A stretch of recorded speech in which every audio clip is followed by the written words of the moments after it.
Sarah Chen, Marcus Thompson, Jessica Rodriguez, and David Park disappeared on September 15, 2018, during what was supposed to be a peaceful kayaking trip at Lake Shasta in Northern California. The four close friends had embarked on their annual weekend getaway, a tradition they had maintained since graduating from UC Davis 4 years earlier. What began as a perfect autumn morning on the calm waters of one of California's most popular recreational lakes would become the last time anyone would see them alive, marking the beginning of one of the most perplexing missing persons cases in the region's history. The friendship between these four individuals had blossomed during their college years and had only grown stronger over time. Sarah Chen, 28 years old, worked as a marine biologist for the California Department of Fish and Wildlife, a career that perfectly matched her lifelong passion for aquatic ecosystems and environmental conservation. She had grown up in San Francisco as the daughter of Dr. Robert Chen, a respected cardiologist, and Linda Chen, a high school mathematics teacher. Sarah's dedication to her work was matched only by her enthusiasm for outdoor adventures, and she was invariably the one who organized the group's weekend excursions and camping trips. Marcus Thompson, 30 years old, had found his calling as a software engineer at a growing tech startup in Sacramento. Unlike Sarah's academic family background, Marcus came from a blue-collar household where his father worked as a construction foreman and his mother managed a local diner. Despite their different upbringings, Marcus and Sarah had connected during a marine biology class where he was fulfilling a science requirement for his computer science degree. Their relationship had evolved from study partners to close friends to romantic partners, and just 3 months before the kayaking trip, Marcus had proposed to Sarah during a sunset dinner at their favorite restaurant overlooking the San Francisco Bay. Jessica Rodriguez, known to everyone as Jess, was 26 and taught 3rd grade at an elementary school in Davis.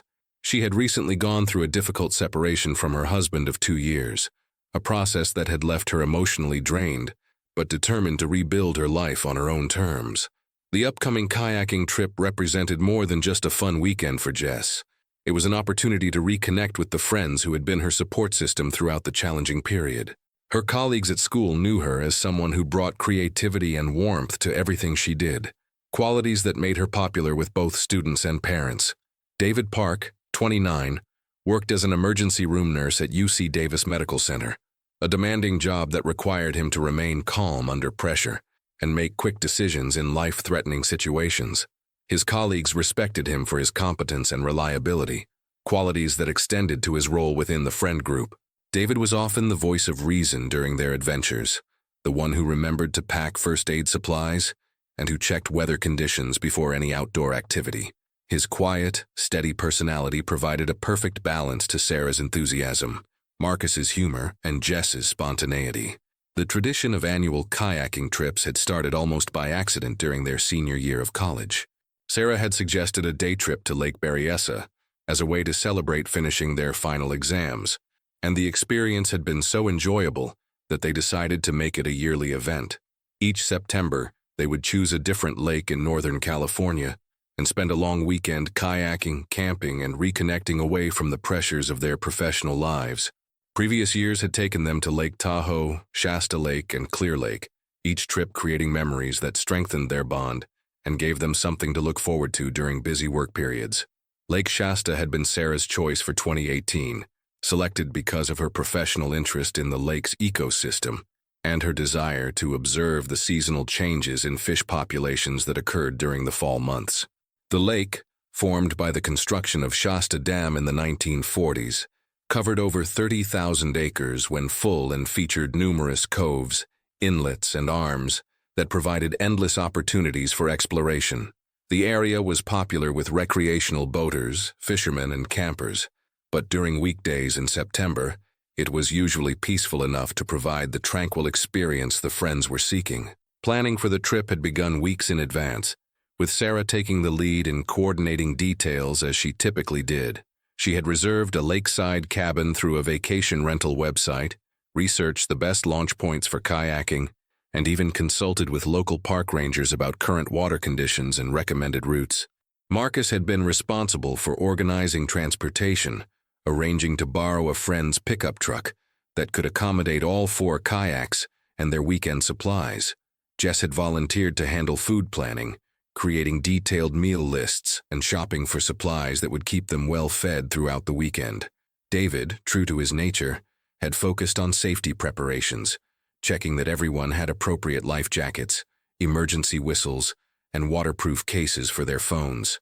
The group had arrived at the cabin on Friday evening, September 14th, after a 3-hour drive from the Sacramento area, where they all lived and worked.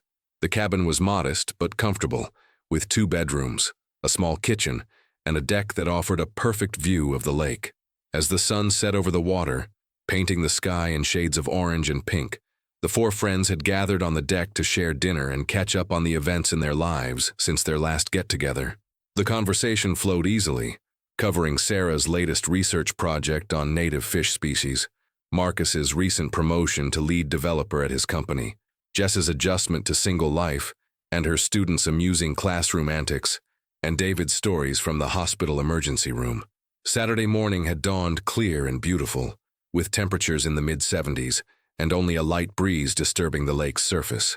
Sarah had awakened first, as was her habit, and had spent a few minutes on the cabin's deck with her coffee, watching the lake come alive with the first boats of the day. The water was unusually calm for September, creating perfect conditions for kayaking. She had checked the weather forecast on her phone one more time, confirming that conditions were expected to remain stable throughout the day with only light winds and no chance of precipitation. The group had enjoyed a leisurely breakfast together, sharing stories and laughing about memories from their college days. Marcus had brought his camera and had documented their morning routine, taking photos of the group preparing their equipment and getting ready for the day's adventure. These images would later become precious to their families, showing 4 young people who were clearly enjoying each other's company and looking forward to a day on the water. Jess had been particularly animated that morning, seeming more relaxed and happy than she had been in months since her separation. Their planned route for the day was ambitious but manageable, an 8-mile loop that would take them from the marina near their cabin, north along the main body of the lake, into several smaller coves for exploration and lunch, and then back to their starting point. Sarah had estimated that the trip would take approximately 6 hours, including stops, which would bring them back to the marina by 4 o'clock in the afternoon. This timeline would give them enough daylight for the return journey and leave time for a relaxing evening at the cabin before packing up on Sunday morning. The equipment check at the marina had been thorough, with David taking the lead in ensuring that everyone had properly fitting life jackets, emergency whistles attached to their clothing, and waterproof cases protecting their cell phones. Sarah had brought a waterproof map of the lake area along with a compass, while Marcus carried a first aid kit in his kayak's storage compartment. The group had decided to travel in 2 tandem kayaks, Sarah and Marcus in one, Jess and David in the other. This arrangement would allow the couples to spend time together, while ensuring that the less experienced paddlers were paired with more skilled partners. Tom Williams, the marina manager, had been on duty that morning and had provided the group with a routine safety briefing about lake conditions, emergency procedures, and the location of ranger stations around the perimeter. Williams, who had worked at the lake for over 15 years, noted that the water conditions were ideal for kayaking and that several other groups had already launched successfully that morning. He had reminded them about the importance of staying together as a group and of checking in with the marina if their plans changed significantly. The official launch time recorded in the marina's logbook was 9:47 a.m., when Tom Williams had watched the 2 kayaks paddle away from the dock and head north toward the main body of the lake. Sarah had waved goodbye from the lead kayak, and Williams remembered thinking that they seemed well prepared and enthusiastic about their adventure. The last confirmed sighting of the group came from a park maintenance worker who saw them near Eagle Point Cove at approximately 10:15 a.m., paddling steadily north according to their planned route. The morning hours of their kayaking trip had unfolded exactly as planned. Sarah's GPS device, which she routinely used for her work research, showed that they had maintained a steady pace of about 2 miles per hour, stopping occasionally to rest and enjoy the scenery. The water remained calm, and the weather stayed clear and comfortable. Marcus had continued taking photographs throughout the morning, capturing images of the group paddling through scenic areas of the lake and documenting the beautiful natural surroundings that made Lake Shasta such a popular destination. By noon, they had reached the northern section of their planned route and had pulled their kayaks onto a small beach area for lunch. Jess had packed sandwiches, fruit, and plenty of water for everyone, and they had spent about an hour eating and relaxing in the shade of some large oak trees. David had used this break to check everyone's energy levels and ensure that no one was experiencing any fatigue or discomfort that might affect the remainder of their trip. Everyone had reported feeling great and eager to continue exploring the lake's more remote areas. The afternoon portion of their journey was intended to take them through several smaller coves and inlets that Sarah was particularly interested in exploring from a scientific perspective. These areas were known for their diverse fish populations and unique underwater rock formations that created interesting ecosystems. The plan was to spend time in each cove, allowing Sarah to make some observations for her research, while providing opportunities for the group to enjoy swimming and relaxation in the more secluded areas of the lake. Weather conditions throughout the morning and early afternoon had remained ideal, with clear skies, calm water, and comfortable temperatures. The friends had been in excellent spirits, enjoying both the physical activity of paddling and the opportunity to spend uninterrupted time together away from their busy professional lives. None of them had any reason to anticipate that this perfect day would be their last together, or that their planned afternoon of exploration would lead them into a mystery that would puzzle investigators for years to come. As they prepared to leave their lunch spot and continue with the afternoon portion of their route, Sarah had taken one final group photo using Marcus's camera. The image showed 4 young people who were clearly enjoying their adventure, with the beautiful backdrop of Lake Shasta stretching out behind them. They appeared relaxed, happy, and completely unaware that they were about to encounter circumstances that would change everything. This photograph would become one of the last confirmed images of the 4 friends, a snapshot of a perfect moment before everything went wrong. Tom Williams had been managing the Lake Shasta Marina for over 15 years, and he prided himself on keeping track of every boat, kayak, and watercraft that launched from his facility. As the afternoon sun began to cast longer shadows across the water on September 15, 2018, he found himself glancing repeatedly at his watch and then toward the northern section of the lake where Sarah Chen and her 3 friends had paddled that morning. It was approaching 6 o'clock in the evening, nearly 2 hours past their planned return time of 4 p.m., and their absence was beginning to concern him more than he cared to admit. The marina's rental policy required all watercraft to be returned by sunset, a rule that Williams enforced strictly for safety reasons. Over the years, he had dealt with countless groups who had returned late due to mechanical problems, unexpected weather, or simply losing track of time while enjoying the lake's attractions. However, something about Sarah's group had impressed him that morning. They had appeared well-organized, experienced, and safety-conscious in a way that suggested they would stick to their stated timeline. The fact that they were now significantly overdue was unusual enough to warrant attention. Williams walked to the end of the dock and used his binoculars to scan the visible portions of the lake. The water remained calm and clear, with excellent visibility that should have made it easy to spot kayakers even at a considerable distance. Several other boats were still on the water, taking advantage of the beautiful evening conditions, but none of them were the distinctive tandem kayaks that the group had rented that morning. He could see fishing boats near the dam, a few pontoon boats loaded with families enjoying sunset cruises, and some jet skiers racing around in the main channel, but no sign of the missing kayakers. By 6:30, Williams had made the decision to contact the local park rangers. He placed a call to Ranger Station North, which had jurisdiction over the area where the group had been headed. The duty ranger, Jennifer Morrison, listened carefully to Williams' description of the situation and agreed that the circumstances warranted immediate attention. Morrison had been working at Lake Shasta for 8 years and understood that while most overdue watercraft situations resolved themselves harmlessly, the lake's size and complexity made it possible for people to become lost or encounter serious difficulties. Ranger Morrison arrived at the marina within 20 minutes, accompanied by her partner, Ranger Bob Chen, whose shared surname with one of the missing kayakers was purely coincidental. The 2 rangers interviewed Williams thoroughly about his interactions with the group that morning, their apparent experience level, the equipment they had taken, and the specific route they had described. Morrison noted that the group had seemed well prepared and had provided detailed information about their planned itinerary, which was more than many recreational visitors bothered to do. The initial search effort began immediately, with Morrison and Chen launching the ranger station's patrol boat to follow the route that Sarah's group had described to Williams. The boat was equipped with powerful searchlights, radio communication equipment, and basic medical supplies that would be needed if they found the kayakers in distress. As they headed north from the marina, both rangers maintained radio contact with the Lake Shasta headquarters, providing regular updates on their search progress and the absence of any immediate discoveries. The first phase of the search concentrated on the areas where the group was most likely to be found, based on their stated plans. Morrison and Chen checked each cove and inlet along the northern route, using their searchlights to examine shorelines and looking for any signs of the kayakers or their equipment.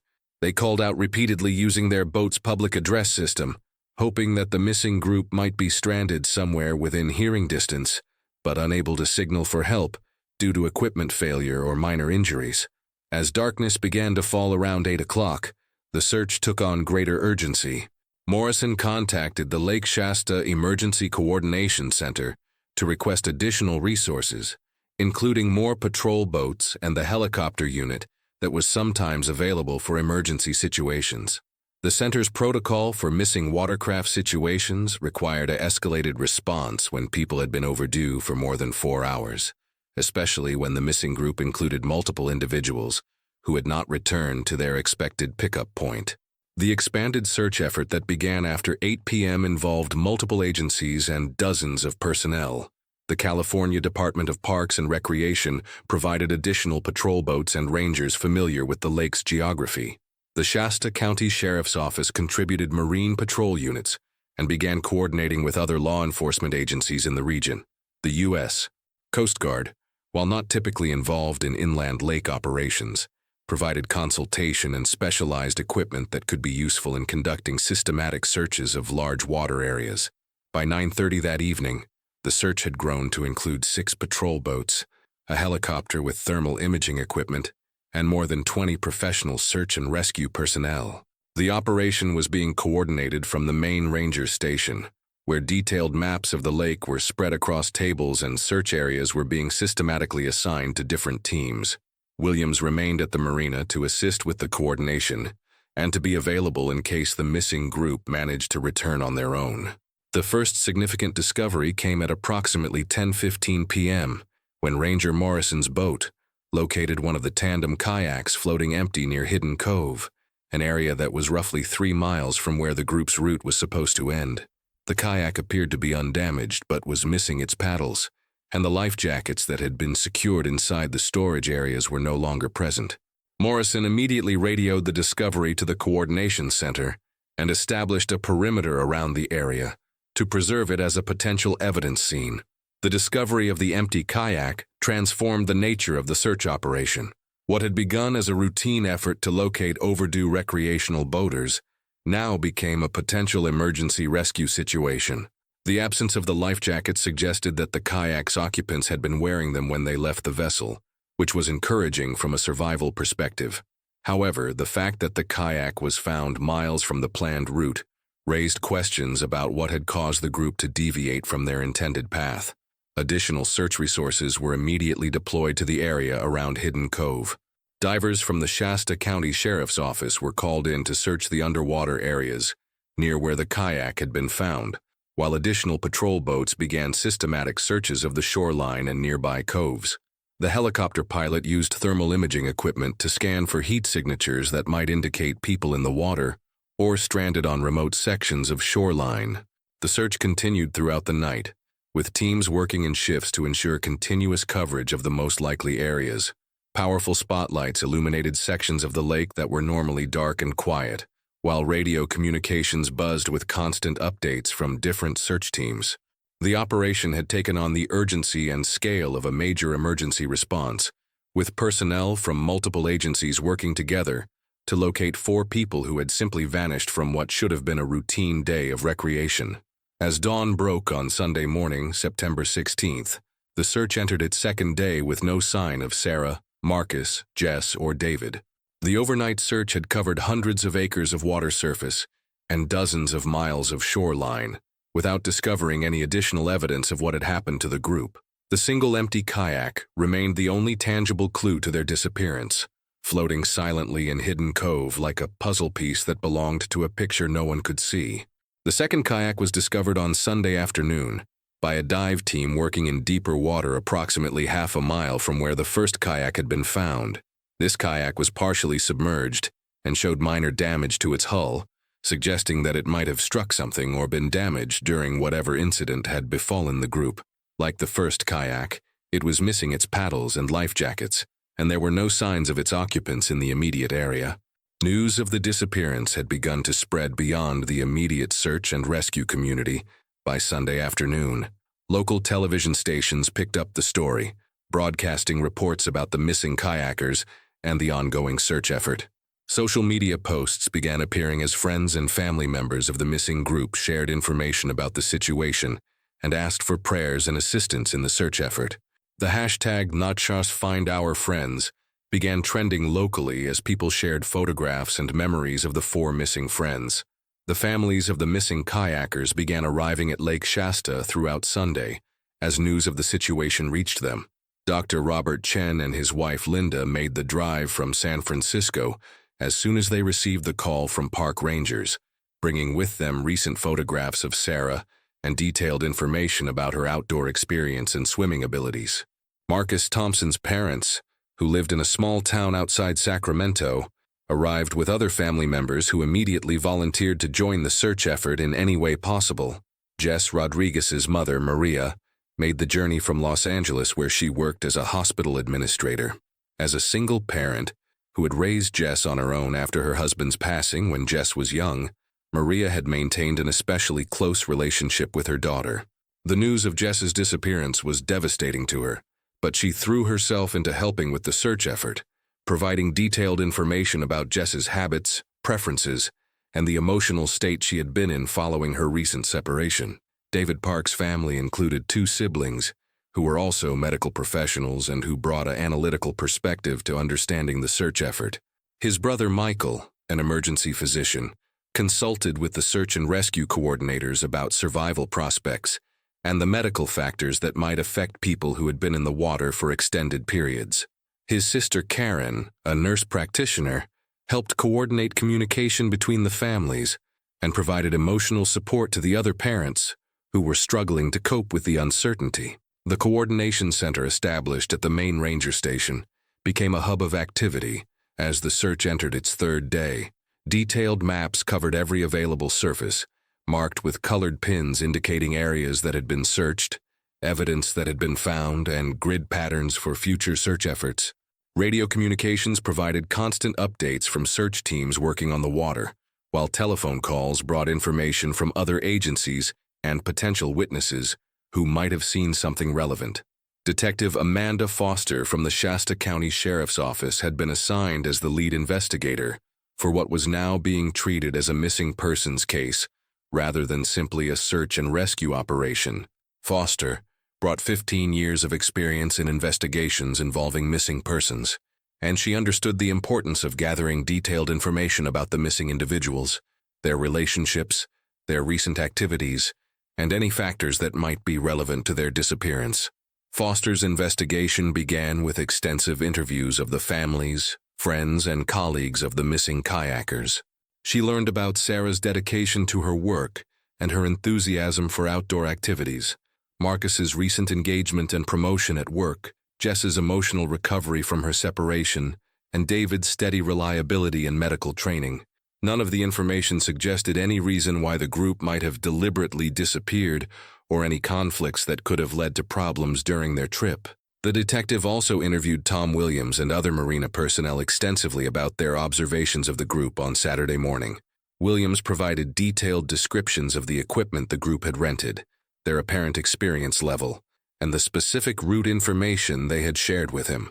Other marina employees confirmed that the group had seemed well prepared and enthusiastic, with no signs of tension or concern that might have suggested problems ahead. Witness interviews expanded to include other people who had been on the lake on Saturday. A fisherman named Joe Martinez reported seeing 2 tandem kayaks heading toward the northern section of the lake around mid-morning, which was consistent with the group's planned route. A family camping at one of the lake's campgrounds reported hearing voices and possibly shouting from the direction of the water, around 2 o'clock Saturday afternoon, but they had not investigated because such sounds were common from recreational boaters.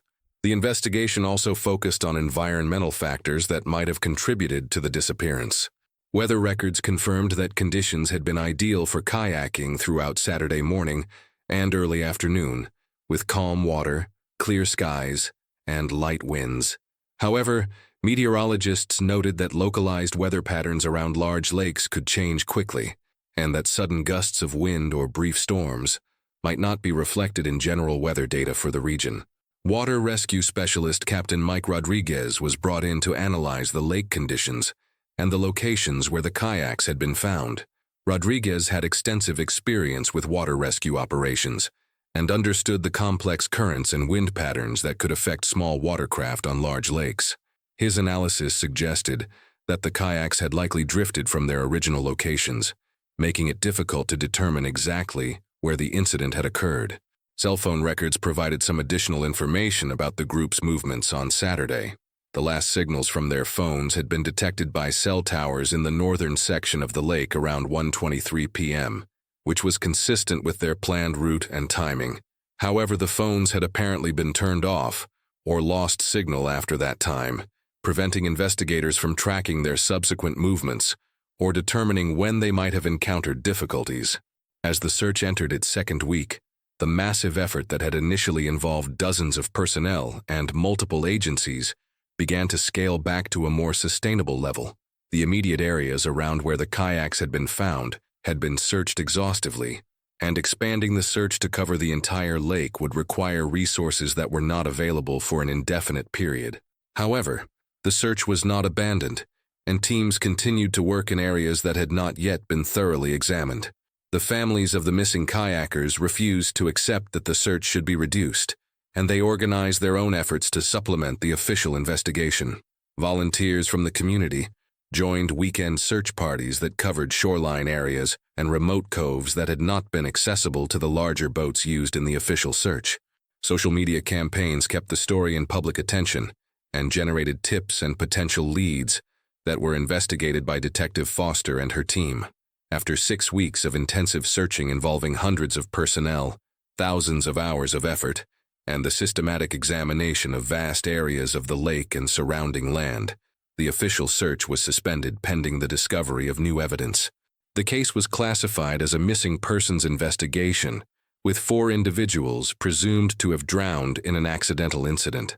However, the absence of any bodies or definitive evidence about what had happened left the case officially open and the families without the closure they desperately needed. Kevin Walsh had been fascinated by missing persons cases since he was 15 years old, when his older brother Danny had disappeared during a camping trip in the Sierra Nevada mountains. Danny's body had never been found despite extensive search efforts involving hundreds of volunteers and professional search teams, and the experience had left Kevin with a deep understanding of the anguish that families endure when a loved one vanishes without explanation. The case remained officially unsolved, and Kevin's family had never received the closure they desperately needed. Now 24 and working as a freelance video producer in Sacramento, Kevin had channeled his personal experience and technical skills into a YouTube channel dedicated to investigating cold cases using modern technology, particularly advanced drone equipment, that could access areas that had been difficult or impossible to search when the original investigations were conducted. The disappearance of Sarah Chen, Marcus Thompson, Jessica Rodriguez, and David Park at Lake Shasta had captured Kevin's attention when he first read about it in local news reports in 2018. The case had all the elements that made for compelling investigation. 4 young people with bright futures who had simply vanished during what should have been a routine recreational activity, leaving behind only empty kayaks and unanswered questions that had puzzled investigators for years. Kevin had followed the initial search efforts through news reports, social media updates, and police briefings, noting the extensive resources that had been deployed and the systematic approach that investigators had taken to examine every reasonable possibility. Over the years, Kevin had built his YouTube channel, Missing Pieces, into a respected platform that combined investigative journalism with cutting-edge technology. His previous investigations had helped solve 3 cold cases in Northern California, earning him recognition from law enforcement agencies and the families of missing persons. His approach was methodical and respectful, focusing on providing genuine assistance to families rather than sensationalizing tragedies for entertainment value. Each investigation was thoroughly researched, professionally documented, and conducted in cooperation with official investigators whenever possible. As the 6th anniversary of the Lake Shasta disappearance approached in September 2024, Kevin decided that this case would be perfect for his channel's fall season. Advances in drone technology over the past 6 years had made it possible to conduct aerial searches with a level of detail and precision that had been unimaginable in 2018. His current equipment included a state-of-the-art 4K camera drone with extended flight time, GPS mapping capabilities, obstacle avoidance systems, and the ability to operate in weather conditions that would have grounded earlier models. The drone could also capture high-resolution still images while recording video, allowing for detailed documentation of potential evidence. Kevin spent several weeks researching the case before making his first trip to Lake Shasta. He obtained copies of the original search reports through public records requests, studied detailed topographical maps of the lake and surrounding areas, and contacted some of the original investigators to understand exactly which areas had been searched and which might have been overlooked due to technological limitations or resource constraints.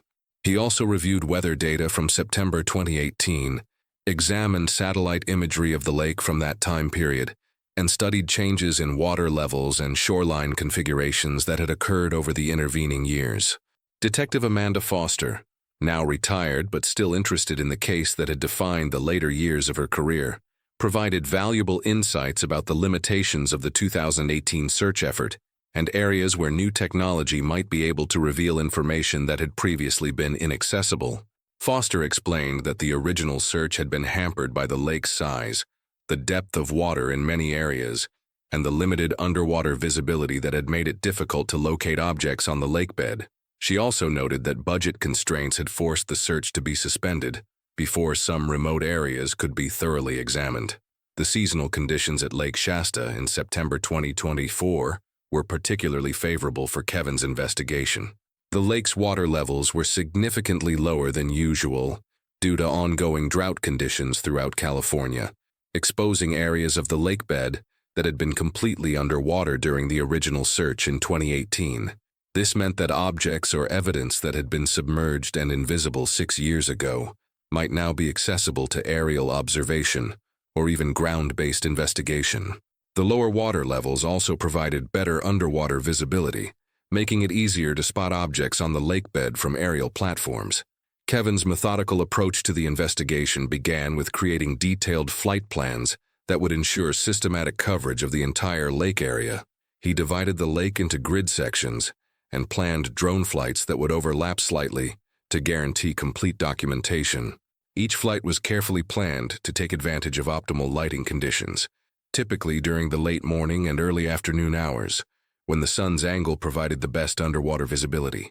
Kevin also coordinated his flights with local air traffic control and park rangers to ensure that his activities did not interfere with other lake users or emergency operations. The first phase of Kevin's investigation focused on systematically documenting the areas where the original search had been most intensive. He created detailed GPS maps of his flight patterns to ensure complete coverage and to provide documentation that could be useful to investigators if he discovered anything significant. The drone's high-resolution camera captured both video footage and still images that could be analyzed later for details that might not be immediately apparent during the flights themselves. Kevin also used specialized software to create three-dimensional maps of the underwater terrain, which could be compared with similar maps from 2018 to identify any changes or previously hidden features. During his second day of filming, Kevin began expanding his search to areas that had received less attention during the original investigation. These included remote inlets and coves that were far from the group's planned route, but which might have been visited if they had encountered unexpected difficulties or had decided to explore areas not included in their original plans. Kevin understood that kayakers sometimes deviated from planned routes when they discovered interesting areas or when conditions made alternative routes more appealing. On his third day of filming, September 8, 2024, Kevin was conducting a flight over the remote inlet areas that were located approximately 5 miles from where the original kayaks had been found. These areas had been searched in 2018, but the combination of deeper water and limited visibility had made thorough examination difficult. The lower water levels in 2024 provided much better visibility of the underwater terrain, revealing features and objects that would have been invisible during the original search. At approximately 2:47 p.m., something on the drone's live video feed caught Kevin's attention. Deep beneath the clear water, approximately 40 feet below the surface, a metallic reflection had appeared for just a moment as the afternoon sun hit it at the right angle. The reflection was brief but distinct, clearly different from the natural rock formations and organic debris that typically accumulated on lake beds. Kevin immediately stopped the drone's forward progress and began hovering over the area to get a better view of whatever had caused the reflection. Using the drone's zoom capabilities and stabilization systems, Kevin was able to get a clearer view of the object that had caught his attention. What he saw was clearly artificial, a large rectangular object that appeared to be made of metal and was partially buried in sediment on the lake bed. The object's size and shape were inconsistent with natural features, and its position in such a remote area of the lake made it unlikely to be routine debris from recreational activities. Kevin could see that the object was approximately 6 feet by 3 feet in size and appeared to have structural features that suggested it might be part of a larger piece of equipment or infrastructure. Kevin spent the next 2 hours carefully documenting the object from multiple angles and distances. The drone's GPS system allowed him to record the exact coordinates of the discovery with precision that would be essential for future investigation efforts. The high-resolution camera captured detailed footage that showed the object's position, its relationship to surrounding terrain features, and the condition of the sediment around it. Kevin also took extensive still photographs that could be enhanced and analyzed for additional details, not immediately visible in the video footage. The object's position and appearance raised immediate questions about its potential connection to the missing kayakers. Its location was in an area that had not been thoroughly searched in 2018, due to its distance from the group's planned route and the technological limitations of underwater search equipment available at that time. The partial burial in sediment suggested that the object had been in that location for an extended period, possibly since 2018 or earlier. Most significantly, the object's size and apparent metallic construction made it unlike anything that would naturally occur on a lake bed. The discovery presented Kevin with a crucial decision about how to proceed. His first instinct was to investigate the object more closely, possibly by hiring professional divers to examine it directly, or by using underwater remote-operated vehicles to provide detailed documentation. However, he understood that if the object was related to the missing kayakers, it would be essential to preserve it as potential evidence and to ensure that proper investigative procedures were followed from the beginning. Disturbing the site before law enforcement could properly document it might compromise any evidence that could be crucial to understanding what had happened to the 4 friends. Kevin decided to contact Detective Foster immediately, even though she had retired from active duty, with the Shasta County Sheriff's Office. Foster had expressed interest in being contacted if Kevin's investigation revealed anything significant, and her experience with the original case made her the logical first point of contact. When Kevin called her that evening and described what he had discovered, providing detailed GPS coordinates and preliminary analysis of his footage, Foster immediately grasped the potential significance of the find. Detective Sarah Kim had taken over responsibility for cold cases when Detective Foster retired, and she had specifically requested to be assigned any new developments in the Lake Shasta disappearance case. The case had remained one of the most frustrating unsolved mysteries in the county, and Kim had periodically reviewed the files hoping to identify new avenues for investigation. When Foster contacted her about Kevin's discovery, Kim immediately recognized that the situation required careful handling and rapid response. Kim arranged to meet Kevin at the lake the following morning to review his footage and to see the object's location firsthand. She also began making arrangements for specialized equipment that would be needed if a recovery operation proved necessary. The county's budget constraints meant that expensive underwater operations could only be justified if there was strong evidence that significant discoveries were likely. But Kevin's footage appeared to provide exactly that kind of evidence. Kim also contacted the California Department of Fish and Wildlife and the U.S. Coast Guard to determine what resources might be available for a potential recovery operation. The meeting between Kevin and Detective Kim took place at the same marina where Tom Williams had watched the four friends paddle away 6 years earlier. Williams, still working as marina manager despite approaching retirement age, joined the discussion and provided valuable insights about changes in the lake's conditions and accessibility since 2018. Williams had maintained detailed records of water levels, weather patterns, and unusual incidents at the lake, and his institutional knowledge proved invaluable in understanding the context of Kevin's discovery. Detective Kim reviewed Kevin's drone footage on her laptop, studying the images and video from multiple angles, and using enhancement software to examine details that were not immediately apparent. The object's size, shape, and position strongly suggested that it was artificial rather than natural, and its location in such a remote area of the lake made it highly unlikely to be routine debris from recreational activities. The partial burial in sediment indicated that it had been in that location for several years, consistent with the timeline of the original disappearance. Kim agreed that the discovery warranted immediate further investigation and began making arrangements for a specialized underwater recovery team. The operation would require coordination between multiple agencies and specialists, including underwater recovery experts, evidence preservation specialists, and investigators familiar with the original case. Kim also recognized that the families of the missing kayakers would need to be informed about the discovery, although she wanted to wait until more information was available before raising hopes that might ultimately be disappointed. The underwater investigation required careful planning and coordination between multiple agencies and specialists. The California Department of Fish and Wildlife provided expertise about underwater operations in lake environments and environmental protection requirements. The Shasta County Sheriff's Office contributed investigative oversight and evidence handling procedures that would be essential if the discovery proved to be connected to the missing persons case. A private company specializing in underwater recovery operations was contracted to provide the specialized equipment and expertise needed to examine and potentially recover the object from 40 feet below the surface. Weather conditions had to be carefully considered for the underwater operation. Clear, calm conditions were essential for safe diving operations and for ensuring that the recovery work could be documented properly for potential use as evidence. Underwater visibility needed to be optimal to allow for detailed photography and video documentation of the object and its surroundings before any recovery attempt was made. Fortunately, September weather at Lake Shasta was typically stable, and meteorologists predicted a suitable weather window for the following week. The operation was scheduled for September 15th, exactly 6 years after the original disappearance, a timing that was both coincidental and emotionally significant for everyone involved in the case.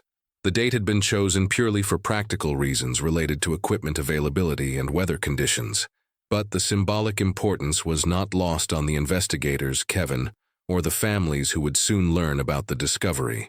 The families of the missing kayakers were notified about the discovery 3 days before the recovery operation was scheduled to begin. Detective Kim personally contacted Dr. Robert and Linda Chen, Marcus Thompson's parents, Maria Rodriguez, and David Park's siblings to inform them that a potentially significant object had been found, but that its connection to their loved ones was still uncertain. The conversations were difficult and emotional, as the families had maintained hope for 6 years that someday new evidence would emerge, and the discovery represented both an opportunity for answers and a potential renewal of the emotional trauma they had experienced during the original search. The underwater recovery operation began at dawn on September 15, 2024, with Kevin documenting the entire process for his YouTube channel, while also serving as a technical consultant to help locate the exact position of the object. Professional divers from the recovery company descended to the object's location, while underwater cameras documented every aspect of the recovery process.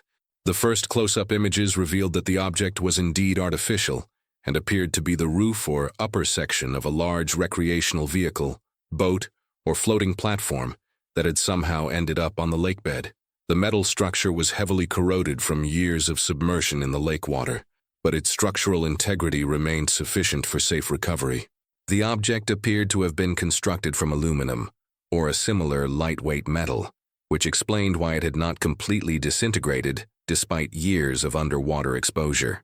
As the divers worked to carefully extract the object from the sediment that had accumulated around it over the years, they discovered that it contained several air pockets and sealed compartments where personal belongings might have been preserved despite the underwater environment.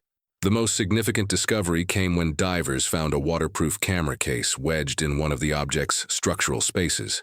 The case appeared to be intact and showed no signs of water infiltration, suggesting that its contents might have been preserved throughout the 6 years of submersion.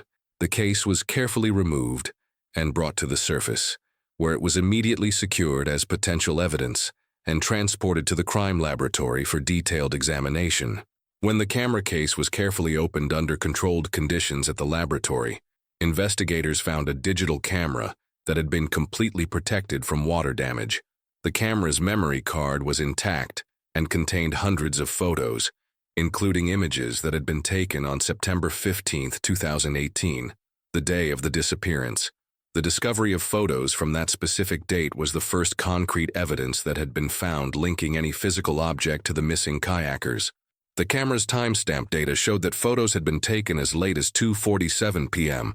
on the day of the disappearance, providing the first concrete information about the group's activities during the critical afternoon hours when they had vanished from all contact. The final photos showed all 4 friends together, and apparently in good spirits, but also revealed environmental conditions that had not been documented in any of the original investigation materials. The images showed storm clouds gathering in the background and what appeared to be increasingly rough water conditions that were much more severe than had been indicated in the general weather reports for September 15, 2018. Analysis of the complete photo sequence revealed that the group had encountered weather conditions that were significantly more dangerous than had been reflected in the meteorological data that investigators had reviewed during the original case. The images showed progressively darker skies, increasingly choppy water, and what appeared to be the onset of a localized storm system that had not been detected by the weather monitoring stations that provided data for the broader Lake Shasta area. The photos documented a weather event that had apparently developed rapidly and caught the kayakers in a remote area where they had no immediate access to shelter or assistance. The photos also provided crucial information about the group's location during the afternoon hours that had been completely unknown during the original investigation. GPS data embedded in the camera's image files showed that they had been in the remote inlet area where Kevin's drone had found the submerged object, which was significantly outside the search perimeter that had been established in 2018 based on their planned route. This discovery explained why the original search efforts had not located any trace of the group, despite their thoroughness and professionalism. Further technical analysis of the recovered object revealed that it had been part of a large floating platform or temporary dock structure that had apparently been in the area during 2018, but had not been properly secured or documented. The structure appeared to have been designed as a temporary installation, possibly for construction or maintenance work, rather than a permanent fixture. Investigation of permit records and construction projects from 2018 revealed that several temporary platforms had been deployed in various areas of the lake for infrastructure work, but documentation of their exact locations and removal schedules was incomplete. Reconstruction of the incident based on the new evidence suggested that the 4 friends had encountered the unexpected severe weather while kayaking in the remote inlet area and had sought shelter on or near the floating structure. The photos showed that they had been able to reach the platform and had initially been safe from the storm conditions. However, the structure had apparently become unstable or damaged during the severe weather, possibly due to high winds or water conditions that exceeded its design specifications. The final photos from the camera showed increasing concern on the faces of the 4 friends as weather conditions continued to deteriorate around them.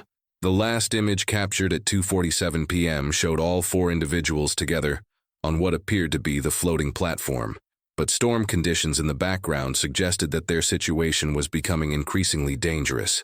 No photos were taken after that time, indicating that the incident that led to their disappearance had occurred shortly after the final image was captured. The evidence suggested that the floating structure had become submerged or had partially collapsed during the storm, taking the kayakers with it into the deep water of the remote inlet. The sudden nature of the incident explained why no distress calls had been made and why the original search had not located any trace of the group. The remote location and the unexpected nature of the weather event had combined to create a tragedy that could not have been predicted or prevented, given the information available at the time. The discovery provided the families with the answers they had sought for 6 years, although those answers brought both relief and renewed grief. The evidence confirmed that their loved ones had not chosen to disappear voluntarily and had not been the victims of any criminal activity. Instead, they had been caught in an unfortunate combination of circumstances involving unexpected severe weather and an inadequately secured temporary structure in a remote area where help could not reach them in time. Kevin Walsh's investigation was recognized by law enforcement agencies and search and rescue organizations as a breakthrough example of how modern technology could be applied to cold cases that had previously seemed unsolvable. His systematic approach, combined with seasonal conditions that made previously submerged evidence accessible, had succeeded where traditional investigative methods had been unable to provide answers.